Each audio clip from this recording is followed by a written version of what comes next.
Welcome to the podcast, Claim Your Excellent Life, with your host, Suzanne Kellner-Zinck, where she helps professional women learn how to be happy. Suzanne will teach you how to do this through building high self-esteem, relaxation and calm, and good, healthy relationships. Tune in every week as Suzanne shares effective strategies to help you claim your excellent life with happiness techniques, self-esteem building exercises, relationship tips, and relaxation information.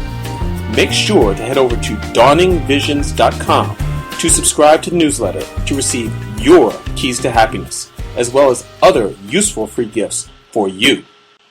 In this episode of Claim Your Excellent Life, we are speaking about the art of intimacy with our partner. There's an interesting thing that happens when we fall in love. And that thing is that we have a bunch of brain chemicals that go off in our brain. Dopamine, which is the pleasure neurochemical. The same one that addicts are searching for when they are searching for their drugs or their behavior that allows them to set off that dopamine rush. Now, the thing that you need to understand is that this dopamine rush you experience in the beginning of a relationship is very similar to an addiction, because if you think about when you're feeling in love, all you want to be is with that same person all the time. And when you're not with them, you're thinking about them. Now, another interesting piece of this is that research has realized that the scent of the other person is very important. It's very important because of the genetics that are involved here. At least that's the hypothesis the scientists have come up with as to why the scent matters. So if you're with a person whose scent you don't really like, it could be problematical. They can't change that. It's there for our biology. So this addictive high with these chemicals going off lasts for 3 years in the first relationship, 2 years in a second relationship, and 18 months in a third relationship. And you might start understanding why, if you're a person who is constantly starting over new relationships, why that might be. You're looking for that dopamine rush that doesn't stay in a relationship forever. Because there's seasons to relationships. And this is also why it's important to not jump into anything too quickly in terms of your relationship, like deciding to have a child right away, or getting married right away, or really any life-changing event. Because there's going to be a time when that addictive feeling disappears and you're going to know it, although it happens kind of subtly. But at some point you're going to know it, because all of a sudden, all those idiosyncrasies that maybe perhaps you ignored, those red flags that your friends and family that love you so much realized about this person that you chose to ignore, start becoming way more obvious to you. The way they dump their clothes all over the floor, or the way they have to always do things the way they want them done. Whatever. We all have idiosyncrasies. But it's at this stage when these things start driving us crazy. However, there's other things that we need to recognize when we're with another person, and that is that we can't change another person. We can only change ourselves. So if you're getting into a relationship with someone who you understands has some issues to contend with, it's best you not fall in love with them. You need to choose to be with a person using your heart and using your mind. You need both sides. Not very romantic to think about it in this way, I realize, and yet it's so very important, because I'm sure that you know people who have made the same mistake over and over again in terms of perhaps finding needy people or getting involved with controlling people or whatever it is. And you can't understand why they keep making that mistake over and over again.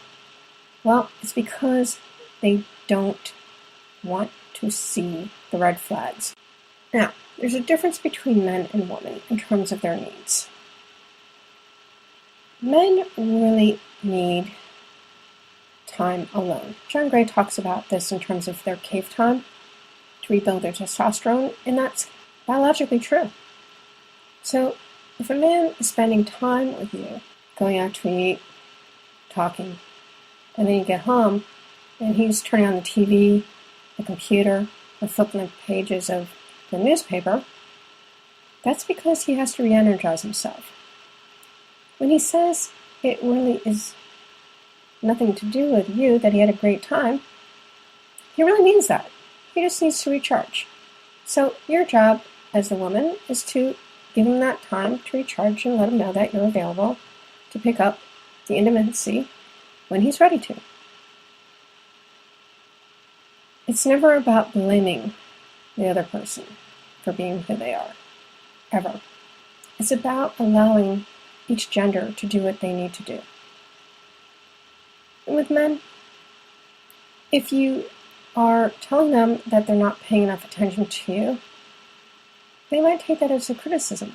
And that's one of the things that creates big problems, because then they're going to go at you trying to prove that they're right and you're wrong. So best just to understand their needs. For women, it's about needing to relate to one another. So when the spouse takes his time away, she feels horrible about it. And yet, this has nothing to do with him.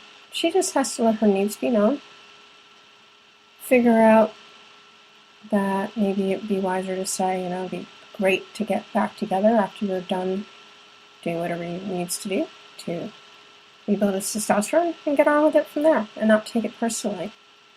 Also, if you are dating a person and perhaps they want a child and you don't, you need to realize that this is something that's really important and to address it before you even get to that point in a marriage or in a relationship where a child will ever come up. Because in a lot of cases, women are looking for a child to fulfill them, make them happy, just like a relationship. It's to make them happy. But we can't be made happy by another being. Happiness comes forth from ourselves inside, so that's something we need to figure out how to do for ourselves before even getting into a relationship is the best time, because that way you have what you need in order to contribute to the other person involved in the relationship with you. We need to be self-aware of what is going on in ourselves when we get upset with another person. Ask yourself what it is that's upsetting you, because you may find that it has everything to do with you instead of the other person. The other thing is to realize that the problem isn't the problem. What we need to do is to realize that we have a problem and we can work with our partner to create a solution to that problem. So long as we're not blaming the other person for those things that are triggering us, because that's the self-awareness. Understanding that you may be getting triggered by something that your partner is doing. And we all get triggered. So take responsibility for it.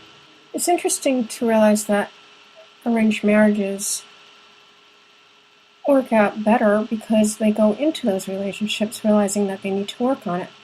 For some reason, we're able to choose our own partners. We forget that there is a lot of give and take in a relationship of any kind. And the best thing to understand is that we can back off. We can be understanding.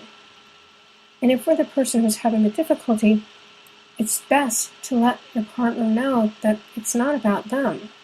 Let them know you had a really hard day at the job, or you're really tired, or whatever is going on with you, so that your partner realizes that it really isn't about them. It's about you needing to take care of your own needs. And we all have needs. So your partner will be able to understand that and stop bothering you about it, which would be quite the gift. Most of all, let go of the addiction of having to be right, because that in itself is a huge problem.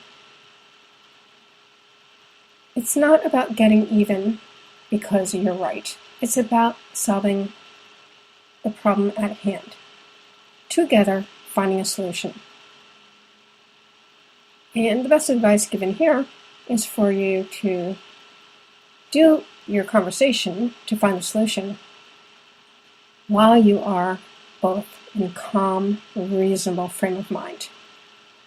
I hope that you have found this to be helpful going forward, and realize that you needn't make mistakes in relationships. You can go in with your eyes open. You can use your intelligence and your feeling state combined to be able to create a really lovely, loving relationship. Accepting your partner for who he or she is, as you want to be accepted for who you are. I thank you for taking your time. Until next time.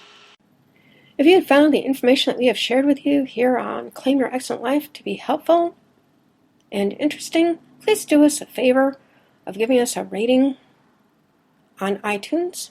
We hope it will be 5 stars, as well as a review. Doing both these acts will move the podcast up in the ratings on iTunes so more people will be able to find us. Also, please do us the favor of letting your friends and colleagues know about this podcast so they too can gain the knowledge that we're sharing here. We'd like as many people as possible to learn from what we have to give here. And we thank you for your time and effort in doing so.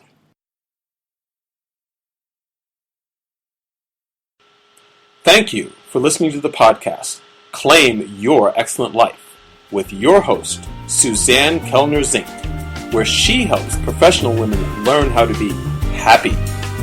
Suzanne teaches you how to do this through building high self-esteem, relaxation and calm, and good, healthy relationships. Tune in every week as Suzanne shares effective strategies to help you claim your excellent life with happiness techniques, self-esteem building exercises, relationship tips, and relaxation information. Make sure to head over to dawningvisions.com to subscribe to the newsletter to receive your keys to happiness, as well as other useful free gifts for you.